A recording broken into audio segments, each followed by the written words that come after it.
the question is, do you want to work the rest of your life? And as a realtor, your time is tied to your money. Like you have to produce to make an income. It's transactional. So you're constantly trading time for money. And so I think you need to be thinking about outside of that, the work that you do every single day, how can you make money while you sleep so that someday you can retire and retire when you want it, not be 90 years old.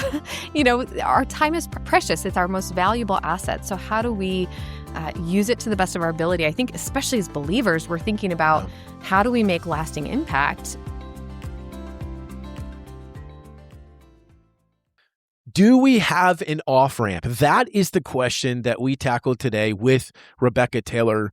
As most agents, we are so tied into the day-to-day of how do I do more deals? And we don't even know what's my exit strategy. One day, my friend, when you don't want to keep selling or you're in a position where you can't keep selling, what is your exit strategy? We just finished a great conversation with Rebekah Taylor. What do you think, Cole?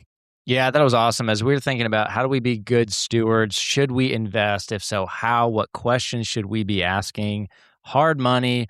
I mean, she touched on even budgeting all the way down to the minutia stuff that we think might not matter, but she was a rock star, and I'm super excited for this episode. This is an episode about stewardship. I think you'll love it. You'll love her for sure. And my joke is better than Cole's this week. We'll see you on the other side. See ya. What's up, everybody? You know this would not be a Faithful Agent podcast without some Christian dad jokes. If you remember what I said from last week, if you thought Cole's joke was better, leave us a 5-star review. If you thought my joke was better, leave us a 5-star review. Cole wants you to leave us a 4-star review, and I reminded him it affects him now too. So let's just do 5 stars across the board. Cole, you are younger, more handsome, less hair, but more handsome. Why don't you start with your Christian dad joke, and let's see what me and Rebekah think. All right, since I'm always bantered back and forth with Garrett, here we go. My barber asked what happened to my hair, and I said, the Lord giveth, and the Lord taketh away. Nice. That's good. I feel like you just came up with that on the fly. Well done. What do you got, Garrett? Your hair is the modern day Job. It's amazing. Someone write that down. Okay, Cole, why did Lazarus love surprise parties? Tell me why. What you got? Because he was really good at coming back when people least expected him. That was so lame.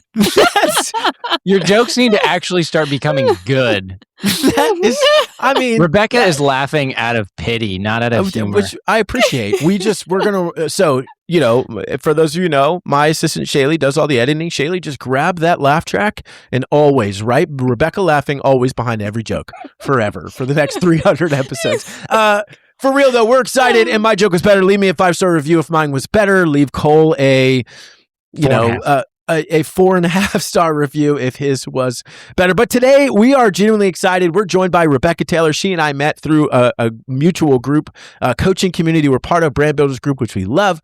She's a passive income strategist, award-winning speaker, co-founder of MachSpeed Lending. Most importantly, she loves Jesus, and she's a mom, about to be mom to baby number 4 here just a few weeks. So literally start praying for her community. Come around her in prayer. With more than 17 years of business experience, she is invested in over 1,000 rental units nationwide, managed millions of dollars in private equity assets, and was named the 2024 Best Passive Income Expert by the American Apartment Owners Association. Rebekah, that is awesome. And today, what we're going to be talking about is why agents need to be thinking beyond commissions and thinking exit strategy and creating off-ramps. And we've got the perfect person to do that with us today. Rebekah, thanks so much for coming on the show. Thank you. It's so good to be here. You guys are so much fun. This is going to be a blast. What a hype. That was a great bio. It was a great bio. And I think that it doesn't even do you justice, right? And the research that I've done and the conversations we've had, the amazing amount of things that you have accomplished, right? And being really young, right? You and I are still really young. I think we can say that. In the real estate world, most people are like 50s, 56. We're young, Rebekah. We've got a lot of time. Right. But you have your license, but you started investing in real estate a long time ago. Talk to me initially and talk to us initially about why do real estate agents need to be thinking about exit strategy and off-ramp? Why does that matter? Yeah, it's a good question. I think really at the end of the day the question is, do you want to work the rest of your life? And as a realtor, your time is tied to your money. I mean, like you have to produce to make an income. It's transactional. So you're constantly trading time for money. And so I think you need to be thinking about outside of that, the work that you do every single day. How can you make money while you sleep so that someday you can retire and retire when you want it, not be 90 years old? Our time is precious. It's our most valuable asset. So how do we use it to the best of our ability? I think especially as believers, we're thinking about how do we make lasting impact? And all of us, the three of us sitting here today, are spouses, we're parents, we're thinking about our time and trying to use it to the best of our ability. So I think it's really important to be creating alternative streams of income that can support you outside of closing that next property. Because we all know, sitting here and those listening, that sometimes deals fall through. And you might have worked your butt off for 6 months or a year on that property that didn't end up going through. And then all of a sudden, you're in a pretty tight situation and discouraged and frustrated and stressed when you might have had some other income coming in if you would have been, investing it. So it is a process. It doesn't happen overnight. I'm not here to sell some get rich quick scheme, but it does take, an investment of your time and your resources. Yeah. I think, I was sharing with y'all pre-show, I did a deal with an agent who's 83 years old, super sweet old man who still had a pager. And that's how I got a hold of him. He had a landline. That was the picture on his sign. Can you imagine? The picture on his listing sign was him holding a landline, which is amazing. And, he would change the contract and bring it to me in a manila envelope. But, the joke was, and computers were doing real good at that time, right? Like everything was on email. The joke that I've heard in the real estate space is, have you ever been to a real estate agent's retirement party? No, they just die. And it's funny, but that's the reality of it. How many of us are locked in day to day, got to get the deal done, got to get the deal done. And, it's almost this golden handcuffs of we're getting paid super well. Yes. So yeah, find the deal, get that next thing, right? Whatever. But when an agent gets to the point where they're ready to slow down, how do they do that? And I had an agent I was coaching not that long ago who was selling 40 homes a year. I mean, she was killing it. And she told me when like right before she hired me, she told me, well, my goal, Garrett, is to stop in 4 years and be done selling. I said, okay, great. Well, what do you plan to do with all of that business you've spent the last 20 years building? And she said, I don't know, I probably just stop, I guess. And I was like, that's terrible. Like, let's put something in place from an investment in terms of building your business, right? And build it out in a way that you can continue to earn income, because you can do that. But then she also hadn't thought at all about rental investing as well, right? So the sad reality was she spent those 25 years and then showed up with what? What's there at the end of the day? And that's really hard to spend your time, and not the right way to do it, I don't think, in terms of shepherding.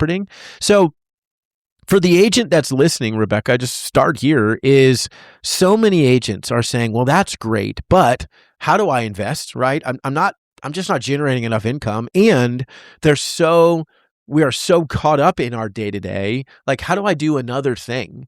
So how would they do that? How do you all help people do that? How would you help them solve that problem?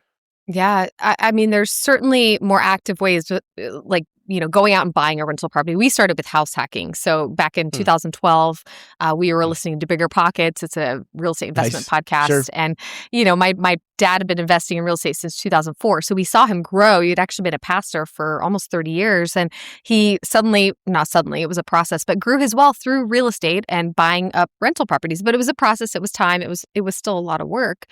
So we bought our first place in 2012. We house hacked, had tenants living in our basement while we lived upstairs, and their rent every month almost covered our mortgage. And so it was a really nice place to be. But it did, again, still require some work. And I think the nice part about being an agent is that this is the industry like you understand property, you understand values, you understand locations. I mean, there's just so many things that you already have a really good grasp on. So it is kind of funny to me when I talk to people and they're like, I'm putting all of my retirement into the stock market. And I'm like, do you really know the stock market that well? But real estate. So why not go and invest in that where this is your space. Like, it left and right. Now, understanding how to, own rentals is more work, but there is hiring a property manager. If you find the right person to work with that can manage it and deal with day-to-day operations, I think that's a smart move. That's something that we have done. But again, there are still some active sides of it. So you could go the more active route. You could also go the passive route. There's this thing called syndications, and it's basically group investments where people come in as limited partners and they put their money in a pot basically, and they go and buy larger portfolios or larger properties. We have one in Lynchburg. It's 100 units, and it's just 5 apartment buildings here in Lynchburg. And so we came together. It was a $13.25 million purchase. I didn't have that much money. So we brought in investors. Cole does. He can write you a check next time. You can write me a check. That'd be great. That'd be great. So we all came together a couple years ago and bought that apartment complex. And we've got limited partners that are very silent. They don't have to deal with the day-to-day headaches of toilets and tenants and trash. They're able to just put their money in. They earn monthly cash flow, and it's just very hands-off. And so there are options like that, and that's one thing that we do. We don't always have a deal open. It really depends on finding the right property that we bring investors into, but that's a much more passive option. And then we also have MachSpeed Lending, which I'm sure we'll talk about more here in a minute, but that is our lending side, and we actually lend to investors that are flipping houses or building houses, that need capital very short term. And so we bring investors into that space, and the returns are a little higher. There's not the tax benefits that you'll see on the rental side. So happy to share more about that. But again, a couple different avenues. I think really what it comes down to, what are your goals? Are you looking for something more active? You might make the best return on the active side. Or do you want something a little bit more passive that you can just put your money to work? Again, you're making money while you're sleeping. And so I think you just have to really identify and get clear on what are your goals. Yeah. Rebekah, one thing that I find really interesting is that many real estate agents help clients with investment properties, but either don't invest or they don't know how to, or even how to advise their clients. So what would you say to them? I think surrounding yourself with people that are in the space, listening to podcasts, reading, there's a lot of great books out there that just kind of give you a feel for this investing world. A lot of them are on Audible, or who you can listen to them while you're driving to appointments. I know we all spend a lot of time in the car, so there's opportunity just to educate yourself. But also, most cities have a local investor community, like what we call a RIA, Real Estate Investor Association. And so I would recommend plugging in there. And even if you're not going to learn about investing, you might just pick up clients from that. So that's, just a way to get plugged in, and you will learn about investing in the process. So I think it's just a good space to plug into. Ours meets every Friday. We have a place we meet for coffee. We hang out, talk about deals. Every month we have an educational topic. Somebody comes in and speaks at a restaurant. So I think a lot of cities have those. And I think that's probably one of the best ways to just surround yourself with people that are ahead of you, and you can ask a lot of questions too. That's good. It's good, yeah. It is interesting. And so, transparency, we don't do real estate investing anymore, right? Like what I had to navigate. So here's where I'll encourage all agents is I think we either get stuck in this mindset of all I do is I just buy and help people buy and sell homes, not really building anything for yourself, which is, I don't think, appropriate or the right way to do it, right? We also will listen to podcasts, ours or whoever's, and every idea is I got to do that. I got to do that. I got to do that. I don't know what you're supposed to do, right? The Lord is going to give you that direction, but it is, I would say, inappropriate for you to just sit there and say, oh, that's cool, and not just say, Lord, is this something that I should pursue as well, right? Because I think most of us don't err on the side of I'm over ambitious, right? Now, sometimes that happens. Of course it does. I think for most people, you're under ambitious, right? Ambition is not for you. It's for the people in your life. It's for your future generations. It's for the honoring of the Lord with your wealth, right? The opportunity of owning a rental home that, like my good buddy Tyler owns a rental home that someone one of the pastors in his church rents for $600 lost to Tyler every month, because in the Lord's kindness, he can afford to do that and he can bless them, right? What a gift that is to be able to be a blessing to somebody else. But we often just hear ideas, we either jump at them or we sit there and do nothing about them. So all I'll say is my challenge to the agents listening is to say, okay, Lord, I'm going to listen to what Rebekah's saying, and then I'm going to ask you, is this something you want me to pursue? Because it could be yes, it could be no. We shouldn't pursue everything, but we should be pursuing something other than just, how do I help people buy and sell homes? That's good. But what else do we need to be doing, right? So, one of the things you talk about. Can I jump in real quick? Please do, buddy. Yeah. Yeah. So I want to tell the listeners a story, and you too, Rebekah. I'm curious how you'll respond, especially I guess this is the faithful agent and we're talking about investing. So a couple of years ago, I just kind of felt like I was supposed to be a landlord. It's like, okay, I'm a Christian. I want to bless other people. I want to be better than someone else. Maybe not even just a slumlord, but just maybe to be able to bless someone and to be a good representation of Christ in rental property. And so I'm like, I'm going to start, I'm pouring into books, bigger pockets, podcasts, all the things. And what I realized was I was simply comparing myself to the industry standard, which is just like Garrett is saying, I'm going to be a real estate investor because everyone is talking about it, and therefore I must do it. And so I was praying about it, and the Lord was like, I didn't call you to be a landlord. Like, I'm like, yeah, but I have all the skills and I'm type A and blah, blah, I can run numbers. And he's like, that's not what I want you to do. And I was like, okay. So I completely abandoned the idea. And for 3 months, I felt great. Well, right after all that, we sold our primary and that ended up being a rental property. And then somebody came to us and was like, hey, we're buying 18 units. Do you want to be a limited partner? And I felt the Lord was like, hey, this is the time. You're good. But I think it is a heart check, especially as a believer, but it's, along with numbers, which I'm sure you're going to share too. So I wanted to just encourage the listeners with what Garrett is saying. Yeah, that's good. And the idea of REITs, right, which I've done that before too. I think what you said, Rebekah, and we want to come to you, what you said was most agents, to your question of like, what do you know about the stock market? I mean, I don't know anything. I can look at historical returns, but it's kind of a put money in and forget it. And there is kind of this middle ground, right, which I want you to talk about. We tend to think I'm either going to buy rentals and like, how am I going to have, all of us on here have a bunch of kids. So I'm like, how with 5 kids and in a busy business am I going to do that? Or what if I just throw money in the stock market and just forget it? There's that middle ground, right? Of like, do I partner in a syndication? Do I partner in someone else who's going to buy real estate? And then and I want us to get to this, I have investors. How do we connect them to Rebekah and what she's doing, give another option? So, for the agent that is thinking about, on a higher level, how do I get a return, but also tax advantages? How do they do that? Why would that matter? Why do they need to shift from stock market to, hey, Rebekah's got a syndication. Why don't we go be a limited partner? Why would they do that? I mean, I think one of the biggest reasons is the depreciation and the tax benefits. So when you own a rental property, we have what's called a depreciation. So the government allows us to write off so much every year on a property. Typically, it's over like a 27.5-year period. So if you paid, just for easy math, $270,000 for a property, every year you can write off 10,000 of that through depreciation.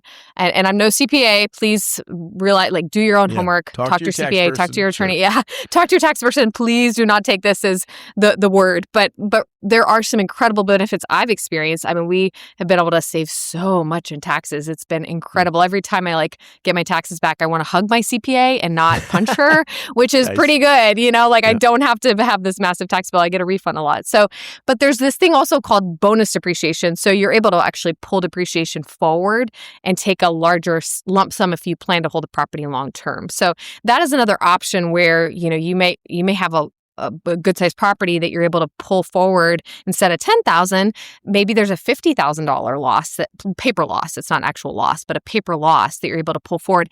And as realtors, you probably, as long as you're working 750 hours or more per year, you fall into what's called a qualified real estate professional status.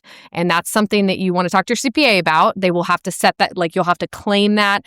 You should track your hours for that, but it has to be the majority of where you're spending your time. If you're just a part-time agent and you've got a W-2, this is not probably going to work for you unless you have an Airbnb. There's a short-term rental loophole, and that's a whole other thing. You only have to have 100 hours for that.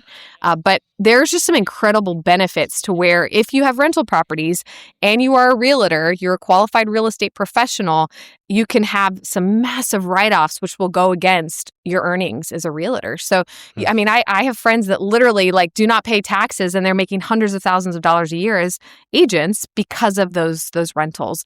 And in syndications, a lot of times we'll pass through that depreciation. We'll take the bonus depreciation and pass it through to our limited partners. So you're able to, take advantage of some significant write-offs outside of just your standard mileage and phone and all the, the things that your CPA is already writing off. So it's worth considering. And that's probably one of my favorite benefits of real estate is just the tax side of things. So we get to enjoy. And so to be clear, again, neither of us are CPAs, but Normally, if you were just, random, I worked in whatever, healthcare, it would Mhm. be depreciation against my passive income. Right? That's Yes, the only it place I could goes, write it off. flows. Versus, Yeah. as real estate Yep. agent, it's against my Mhm. active, my Yeah. GCI, right? The money Yes. you're bringing in as an agent, you get to write off as a loss, as an expense, if to make it easy, whatever. Of like, how much income did you actually make? Right? You get to write it off against that, which is amazing, right? That's a huge benefit for us as agents. Yeah. You can Yep. do that, you're saying, Rebekah, too, in a syndication. I could say, I'm going to give Rebekah $50,000 for this syndication. They're going to go buy this big, massive property, whatever. And as a passive investor in that, I still get the tax benefit. I can still generate income through that. Is that what you're saying? I am, but every syndication is different. So you want to be very knowledgeable on what you're getting into, because then there's a lot of paperwork with these syndications. It's called, but it's a PPM, a private placement memorandum. So you want to know, maybe have your attorney review it first, know what the general partners are sharing with you, because everyone's different. Some of them may decide not to share that depreciation. Most of them I've dealt with do share the depreciation because limited partners want to take advantage of that. But you're exactly right. Like, if you're in another field of work, typically your passive losses are going to only offset your passive gains. So those are going to stick together. Active losses offset active gains. But when you're a qualified real estate professional and, again, you're owning some form of rental properties, they kind of intermingle. So that's one of the beauties. And I think a lot of realtors just don't know this. Like, hey, if, again, I hold ownership in something and I'm falling into that qualified real estate professional status, again, make sure you have the hours, so track it, talk to your CPA. I would want to be clear on all of that. There's just so many benefits that a lot of the other folks outside of this industry do not get to take advantage of. Yeah, let me go back into this. I'm going to play dumb and devil's advocate for any listeners, because I don't want this to go over their heads. So what you're saying is, let's say that my GCI was $200,000 a year and I've invested $50,000 into a property, whether that's as a limited partner or just an investment property anyways. Yeah. And I could possibly have a bonus depreciation. So the CPA or the government will make it seem as if I only made $150,000. Is that what you're trying to say? No. So let me be clear. So $50,000 would have been what you would put into the property. And then typically what that syndicator will do, or you can do, I mean, again, I've worked with my CPAs on doing this.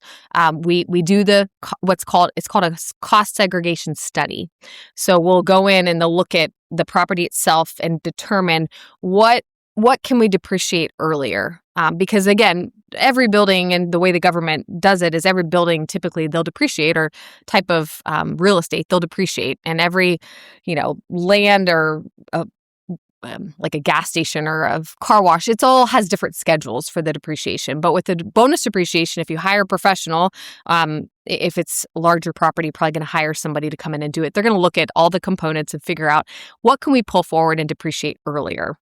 And so it's probably not going to be a full 100% loss on what you're making, or what you put in, that $50,000. It may be 10 or 20 or 30,000. Again, I don't know without seeing the study, and I would definitely work with a professional on that. But that $30,000 amount that now you put in 50, and now you're going to get a K1 for that year, and it's going to come back and say, hey, we have a $30,000 loss, paper loss. It wasn't a loss to you, but that's going to bring down your taxable income by $20,000 or $30,000. So yeah, instead of making, you said $200,000, you now look like you make 170 or 180. But again, I don't know what the numbers would look like. That all of that's a part of the professional that you're hiring that's doing the study and figuring out how much can we pull forward. I think an important note though is that you probably don't want to do this if you're planning to exit a property pretty quick. If you're only going to hold it for a year or two, you're going to pay that back. Like, the government wants their money eventually. This is really focused on long-term properties that you think you're going to hold for a while. If you're not going to hold it for more than a couple years, I would 1031 exchange it and move forward with another. You got to replace it, because again, the government's going to come after their money eventually. So it's basically just pushing it forward. So don't look at this if this is in and out. Like, I'm just going to hold this property for a couple of years. No, that's great. I think a lot of people understand through stories and examples. So I wanted to make sure that you could do that. I appreciate that.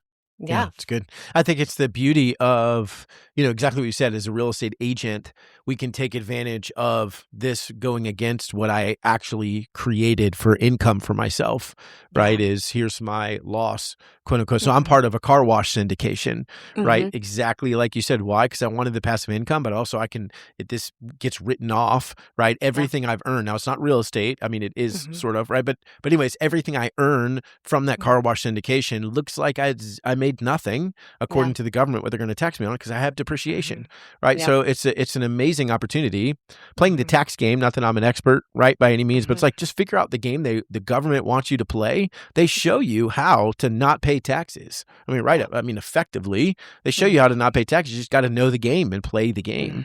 What I love what you're talking about is there's this other option that a lot of us don't know, which is there's a middle ground. You don't just have to go buy all your own investments. You can, right? But there's these other ways to get involved and take advantage of that as well. Now, for the agent that has clients, Rebekah, that's like, man, my people, everyone, any friends of mine that work with a lot of investors are, man, what hard money lender do you know? Who do you know that does this? And who do you know that does that, right? Why should they say, let's call Rebekah, let's call MachSpeed Lending? What would bring them your way? What separates you all? Quick question for you. Did you get into real estate to create more freedom for yourself and for your family, to live a more faith-filled and purposeful life? Now, if that is true, and I believe it probably is, let me ask you this question. Do you feel like you're having to be on your phone almost around the clock? And do you feel like you oftentimes have to work weekends when you'd rather be at church or with your family? Or do you feel like you're constantly chasing attention on social media? Now, does all that feel like freedom? For many, it does not. The good news is this.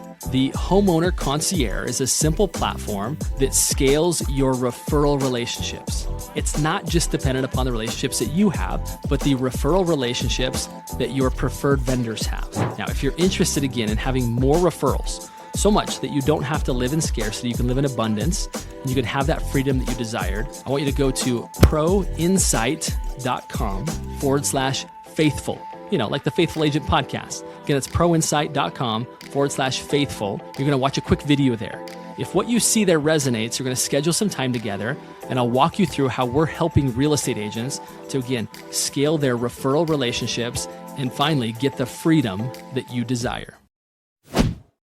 I think probably one of the biggest things is, and the reason why we're called MachSpeed Lending is because we're fast. If you go to a bank, it's probably going to be a month, the banks don't love short-term rehab loans or short-term build. They're looking for long-term clients and mortgages. And so they're a little bit, that's out of their box. And so they come to us, these investors that are flipping houses or building or need gap funding, because they want something quick. They want to work with people that have already done these types of projects. They want to work with investors that look at the deal the way that they look at the deal. And so I think the biggest thing, being fast and also being convenient, and we do ask for information. There's definitely information we need up front. We look for driver's license, entity docs. We'll ask for tax information, bank statements. We want to get, who's involved in the project. We want to get the purchase contract, obviously, the rehab, the scope of the work, the budget. There are some things we're going to need at the beginning. We're not just going to give people money, but it's a whole lot less than going through a bank, which is literally could be weeks or months before you get approval, and you might lose the deal in that time frame. A lot of our investors, a lot of our borrowers, they are buying foreclosures, or they're buying some type of distressed property where the seller is just like, I got to get this sold in the next week or two, and we can fund it that quickly. So I think that's probably one of the biggest, or two of the biggest reasons they come to us, is speed and convenience. Can an agent also do that for bridge loans, bridge funding? So what I mean is, we have so many people right now that are, I don't want to get rid of my 2.5% interest rate, right? Whatever. Yeah. But then a house pops up on the market, like, I need that house, need to go buy it, but I got to sell my home. We're not even close to ready. Need funding in between to make that work. Is that something you guys have done too, or is that outside of your scope? Yeah, that is outside. So we strictly do, it has to be an entity, like a business loan. We could not lend on a primary. So, and if it's somebody's home that they're living in, now if they plan to transition that home into a rental property, then we could certainly talk through those possibilities of how we could help them with that gap funding. But if it is something that they're planning to hold and use themselves, then we wouldn't be able to help on that front. So the LLC has to be established prior to closing or prior to application? I mean, probably prior to application, you'd want to have those documents. But I mean, it's pretty easy getting an LLC set up, so I can't imagine it taking very long. Take an but hour. yeah. If you're bringing in partners, it's going to take a little more time, and I would be cautious about who you're doing deals with. But yeah, I would say have the LLC set up and then come and apply. And we have a website; it's pretty simple to get all that information in. Are you allowed to kind of share maybe the last couple of projects that you've done and rates and how they've gone? Yeah, absolutely. So our standard rates, I mean, and this is going to sound high, like I'm not going to lie, we're definitely more expensive than the bank. But again, you're paying for convenience and speed. I heard an amazing analogy years ago, which is just stuck with me. Why would somebody come to a hard money lender versus just going to the bank where it's going to be probably 5% cheaper or 3% cheaper on an interest rate standpoint? Is just picture yourself in the car, you're driving down the road and you're really thirsty. You really want a Coke. Like you want the Coke right now. So you pull over to Sheetz and you get the Coke, you spend $3 for it. But man, it was there. It was fast. It was easy. And you got it, versus you could go all the way over to Sam's Club on the other side of town, spend $15 and get a 12-pack. And it was only, $1 something per Coke, but it was going to be time. And it was going to be, it was just not convenient. And so I think that's what people have to keep in mind is we charge more for that speed and that convenience. And so our average rates are 13.5% annualized. Most of our loan terms are 6 months. Most of our borrowers are holding the money for 6 months. And then we typically charge 4 origination points up front. And we get creative sometimes with how we structure deals. Sometimes we'll wrap origination points into, part of them into the back end. But typically those are standard terms. And most of what we're lending on is single family homes like flips or new construction. We've got one quadplex right now in Lynchburg. So it's a mix. I mean, we have done some gap funding, like a property in Waco, Texas. It was a multifamily property. They needed $650,000. And so we only lended them the money for like 2 days. It was very quick. They just needed it in and out. So, it's a mix of deals that we're doing, but they're all going really well. And it's been a lot of fun just to see homes and communities transformed. A lot of them are actually around my church here in Lynchburg. We have 2 locations and we do a ton of loans around that area because it needs revitalized. And so we get to be a part of that, and helping support those borrowers. That's amazing. That you also have, as a listener, we could be partner with you on the back end of those loans, right? To be a limited partner, say, I'm going to give money to MachSpeed Lending, who's then going to lend it out to someone who is revitalizing, right? Is that correct? Exactly. Yeah. That's yeah. cool. So we started off with our own money. I've been lending for over 3 years now, my husband and I, and we start with our own money. Then we started using retirement money, which is something else to keep in mind is that if you ever want to self-direct money out of the stock market and do something different with it, you have the option to go and self-direct those funds into a syndication or into MachSpeed Lending. And it's just again, diversification is a great idea, I think. And I would never encourage somebody to come put all their eggs in our basket, but maybe diversify and put some of them. And so, but we started using retirement money. And then a couple years ago, I think it's been about 2 years now, we started bringing investors in. And then last year we launched our debt fund and since then have just been growing. So we bring them in. It's just a 1-year lockup or 1-year hold for investors. And we pay 10% a year on their money. If it's under $500,000, if it's over $500,000, we pay them 11%, and we just do quarterly distributions. So you get the money in your account or via check. If you want to reinvest it, we compound that interest, so it grows a little faster. So it's just a very steady, consistent, backed by collateral investment. Again, there's no tax benefits on this side of things. So that is one benefit, or one thing I want to mention is earlier we were talking about equity investments where you're getting those great tax benefits.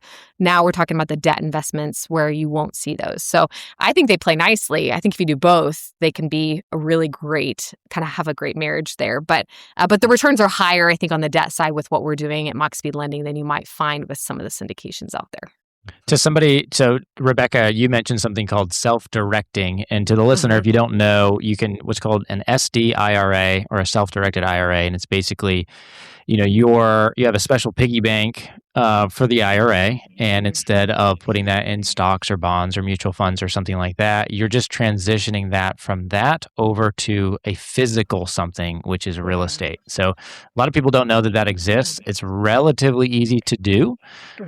So self-directed IRA, if you've never heard of it. Yeah. I didn't know you guys had that in the boonies in North Carolina where you live. I didn't know it made it there yet, but that's really. Where do you live again? I don't think anybody has ever heard of it. I also think that the analogy of the Coke went over your head because those also haven't made it. Sam's Club is a grocery store. I know you guys grow all your own food, but you can buy it from stores. See, look, you can be funny. The jokes at the beginning that nobody listens to, they have to wait 32 minutes into the podcast to have a good time. If you thought that was funny, leave us a 5-star review. I'm just going to keep saying that over and over and over again. That's amazing. I love it because, again, the concept is the agent listening, right? It doesn't mean you need to go do this right now. I would absolutely look at what Rebekah and her team are doing, but it's the question of, okay, Lord, what do you want me to do? A friend of mine once said this. He asked me, because I call him, actually Joey, we were talking about him beforehand, Rebekah. He's been on the show before. Joey Murray runs Wealth Without Wall Street. Great place to look as well. They love the Lord. It is great guys. And so I called Joey and I'm like, dude, I'm reading all these books about money. I'm trying to understand, to be a good steward, right? Like I felt conviction of, I just was kind of doing what I was always told to do by my parents and love my dad, and he's smart with this, but is go to the financial advisor, have him tell you what to do, and you just do it. And I said, I felt conviction because I had no stewardship over the money that the Lord had given me. I was just like, doesn't mean that those people aren't great. They are, but like, I didn't know what was going on. And so I need to learn. So I'm learning all these things. I call up Joey and I said, man, I got to be honest. I'm worried that I'm going to fall in love with money. Like I'm just thinking about it constantly now. I'm doing all these things. And he encouraged me, but then he said, Garrett, if you gave me $10 million and said, take care of this for me, how much time would you expect me to spend learning how to do that well? And he said, is that not exactly what the Lord has done? And in much more abundance than that, right? And so it was just that conviction point of like, yeah, so often we just ignore the responsibility to be stewards of what we have, not just money, but our kids, right? Our relationships, our talents, all the things. And money often is like, yeah, I'm just going to throw it in the stock market. That's the easy thing to do. Doesn't mean it's the wrong thing, but that's the easy thing to do. And I don't stop to look around and just say, how do I not pay taxes legally, right? How do I invest in other things? How do I support, the rejuvenation of a city by helping MachSpeed Lending lend out more money? Whatever the scenario is, just sit there and say, Lord, this is not mine. This is yours. What do you want me to do? And how do I get better at it? And so I just think, you should, agent, go say, okay, Lord, how do I become a better steward of the income that you've given me? Because it's yours, not mine.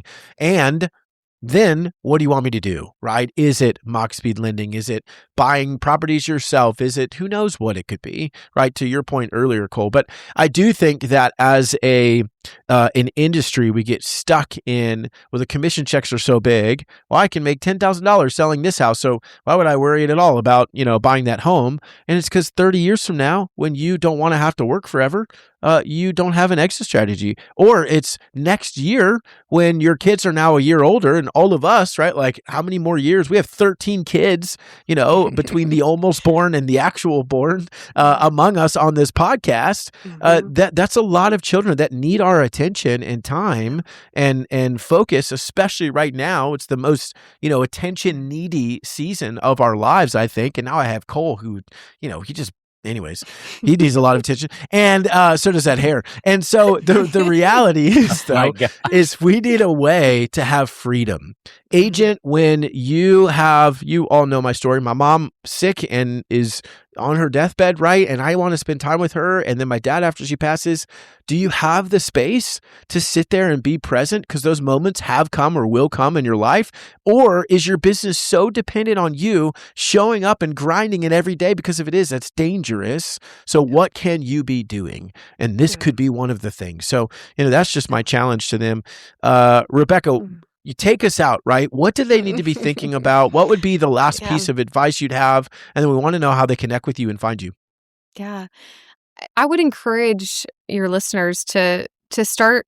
It's so simple, but make sure you have a really clear understanding of your budget, and then figure out a way to live below your means and invest that difference. Maybe you can live off of 70% and you give 10% to, we tithe, like give money and also put 20% into some type of investment. Like figure out what's a healthy way to live. And I think it is so easy, especially as we make more money, to go and try to keep up with the Joneses, to buy the bigger house. And I'm guilty of this. Like we actually just moved in the fall and now we have a pool and it's great. Nice. But man, it's a lot of work. And holy smokes, there's all these things that keep breaking. And I'm like, what the heck? I wasn't expecting that. But it is so easy to fall into that trap of like, okay, now we have more money, so let's go spend it and enjoy these things that, maybe blessings from the Lord. I'm not saying there's anything wrong with that, but I'm saying if you want to have more margin to be able to have work be optional, you have to make the hard choices early on. And so especially for these young agents, like put money aside and figure out places to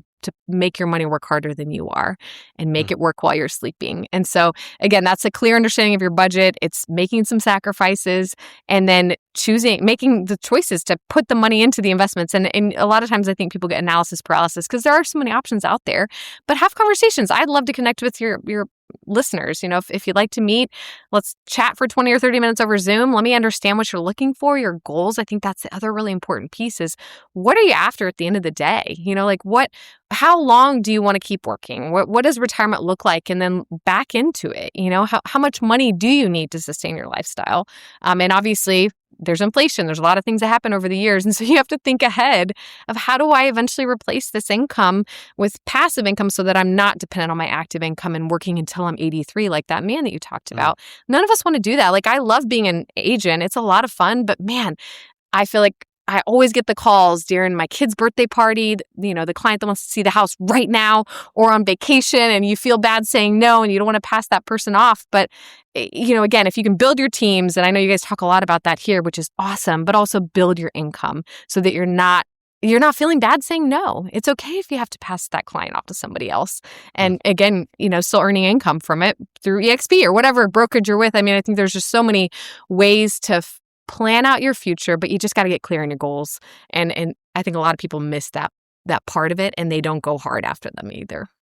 Super good. How do they connect with you, Rebekah, or what would be the best way for them to go about that? Yeah. So our website is MachSpeed Lending. It's MACH, MachSpeedLending.com. We have a form there on our website. I'm pretty active on LinkedIn, and you'll probably put in the show notes. You can put my link to LinkedIn. So that's another way. I have a YouTube page, and it's Rebekah Taylor's Passive Income Playbook. And so that's another way. I've got a ton of educational videos, also some fun videos as a mom. Some I love to share with other parents. We have so many fun stories. I know between the three of us, we could talk all day about our crazy kids. And so, yeah, those are probably the best ways is through YouTube or through my LinkedIn, following me on YouTube, and then MachSpeed Lending. But we'll have those in the show notes so they can definitely reach out there. Amazing. That's awesome. Yeah. Loved having you on, Rebekah. Cole, man, I'm going to throw you to the wolves and see what happens. So why don't you take us out, buddy?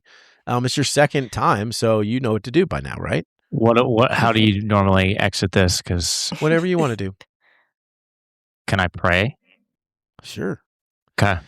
Lord Jesus, we thank you so much for Rebekah and Garrett and the hair that we still have left on our heads. God, we love you in all things. Give us guidance as we are stewards and as we steward our money, as we steward our time, as we steward our family and our resources. Lord Jesus, we love you. Amen. Amen. Faithful agents, we love you. We will see you next week.